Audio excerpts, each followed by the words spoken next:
Atong paminahon mga ka-viewers si Pastor Disciples of Journal nga si Pastor Efren. Matod pa niya, wala nagikinahanglan ang pari karong panahon na. Atong paminahon. Unsay kalahian sa pastor o pari?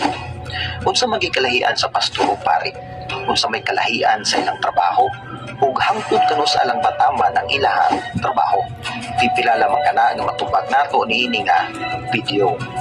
Sumala pa sa usa ka pari para niya mao daw kini ang kalahian sa pari o sa pastor. Unsay kalainan sa pastor o sa pari? Ang pari, kanang pari pastor. Pero di kanang pastor, pari. Atong kanahon ng Biblia kung tinuod ba ning iyang ipangstorya. Number 1, nagkalahi sila sa ilahang functions.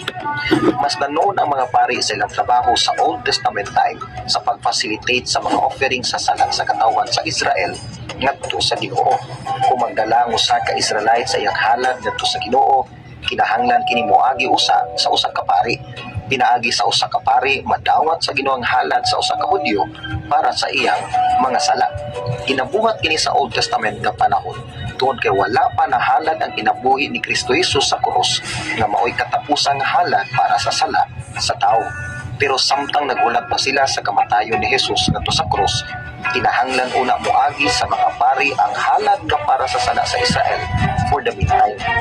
Muni gingon sa Leviticus chapter 6 verse 6, ug magdala siya sa iyang halad tungod sa paglapas ngadto kang Jehova ug sa usa ka karnero nga lalaki nga walay ikasaway gikan sa panon, sumala sa imong pagpabili alang sa halad tungod sa paglapas ngadto sa pari.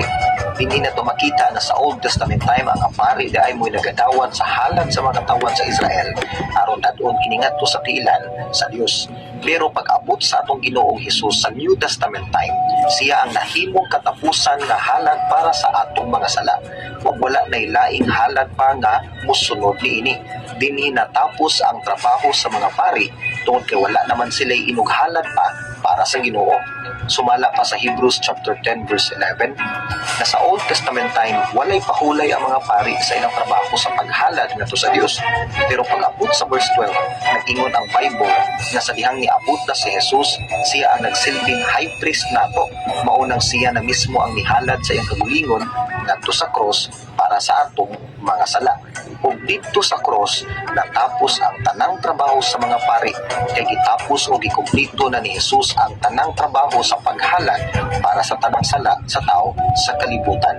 So technically wala na functions ang mga pari sa karon nga panahon. Sa pikas bahin usab.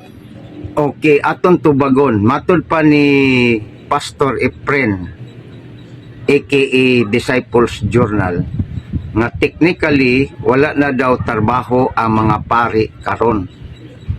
Buot niya ipasabot ang paring Romano Katoliko. Ang atong reaksyon tubag ni ana mao nay sayop ug bakak. Ang gipasabot nga natapos na ang trabaho sa pari kadtong pari sa mga Hudiyo dili Kristiyano. Unsa man day ang trabaho sa mga pari nga mga Hudiyo? Mao ang paghalad o mga sinunog nga mga karnero para sa sala. Kini gitapos na ni Kristo.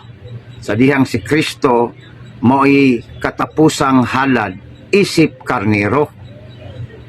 Mao nang atong mabasa sa San Juan 1:29, niingon si Juan Bautista sa pagkakita niya kang Kristo, kini ang nating karnero nga nagawagtang sa sala sa kalibutan.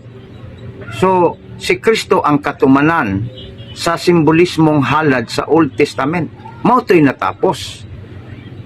Apan kining giingon ni pastor nga nawa na ang trabaho sa pagkapari, mao ni dakong sayop. Ngano man? Kay mabasa man nato sa Hebrehanon 3:1, si Kristo ang pangulong pari. Kung mingon ganita si Kristo pangulong pari, doon na gipanguluhan.